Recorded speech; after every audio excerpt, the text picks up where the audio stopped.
Truthfully, in the world we're living in now, I use this analogy a lot. Maybe I overuse it, but you need to find a way to some degree to escape the matrix. And I say the matrix because the matrix, the way it is designed. And you're not just talking shit because you've actually done that. I've escaped the matrix. Yeah. I've literally escaped the matrix in nearly every form. So any form of oppression no longer applies to me. I can't be canceled. No, I can say what I want. My finances are secure. I've escaped the matrix. And when I talk about the matrix, it primarily applies to men because men are the backbone of the slave force. We always have been and always will be. And unfortunately now, if you're a law-abiding man inside the matrix, your future and the life that is laid out for you is nothing but depressing. You're going to go to school, you're going to get in debt, you're going to get a job, you're going to get a wife, divorce is coming, you're going to lose the house eventually, your job's shit, inflation's outpacing your wages, you're going to work, no one's going to appreciate it, now you're old and your life's over. That is the matrix for 99% of men, and you need to find a way to escape it. And I guess I was kind of fortunate from a young age. I always knew that the matrix was coming and that the system is designed to oppress.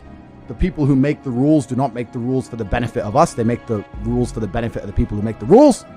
And I knew that. And I think every person intrinsically knows that. Like if it's 4 a.m. and you're sitting in a gas station and a Lambo pulls up, you're probably thinking drug dealer or criminal. You're not thinking, oh, he definitely went to school. The system is absolutely broken. It's designed to oppress. And that the majority of people who stick to the rules are going to lose.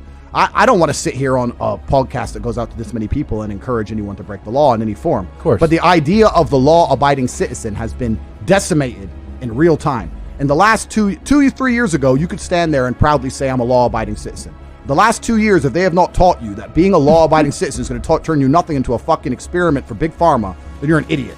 You can no longer obey the law. And I'm not saying you have to break the law, but you need to find a way to do what the elites do, which is bend the law. Yeah. You can no longer sit there and go, I'm just going to follow the rules and it's going to be okay. No, it isn't. And if you're a man, it's your job to find a way to not be sticking to those rules enough to escape the matrix and become free. Because what's actually most crazy about this period of history is that it's actually the easiest time in human history to become rich.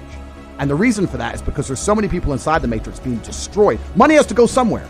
I've made so much money during COVID, it's absolutely incredible, right? Yeah. And a whole bunch of people got lucky. I've always been disciplined with myself because I've always lived a disciplined life.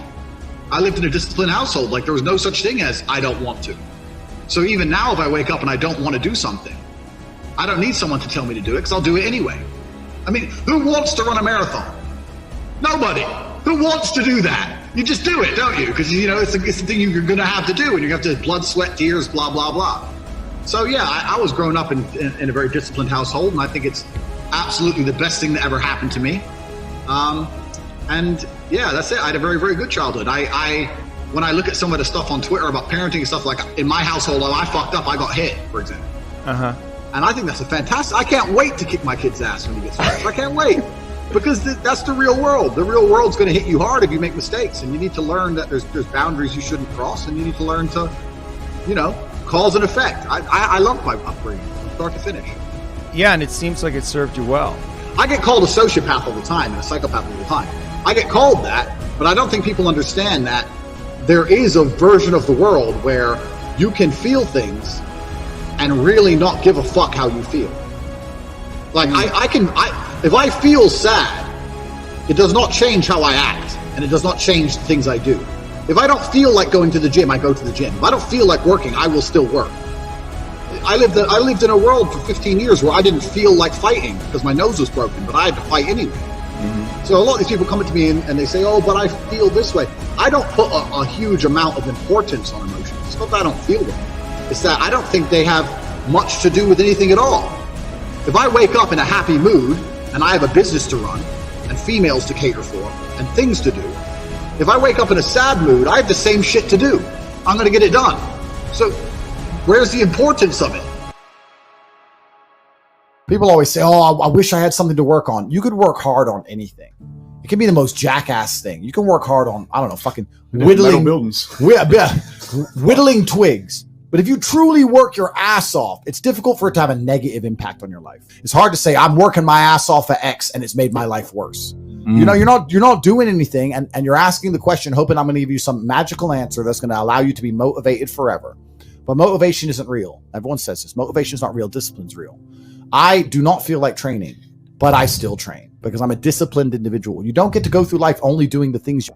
This once again ties into your network, the people around you. If everyone else around you, when you say you feel a certain way, if they don't check you, then why are you hanging around with them? Facts. If you're going to sit there and go, I feel sad, and your friend's going to go, oh, bro, you feel sad, man? Sorry to hear that, bro. It's hard to be sad, bro. You sad, bro? Oh, we're sad too, bro. I was sad last week.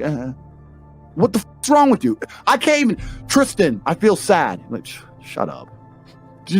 My boys around me, there is no weakness in my circle. Yeah. You need to create your reality. So you got to keep this in mind. I'm tired of hearing guys message about how they feel. I don't feel motivated. I don't feel. Feel. Leave the feelings to the girls, right? That's what they do. We act. We're men of action. We get things done. So the world got built. All of it. All the men who built the fucking skyscrapers felt scared. They did it anyway. You need to become a man of action. Stop worrying about how you feel and start worrying about what you're supposed to be doing.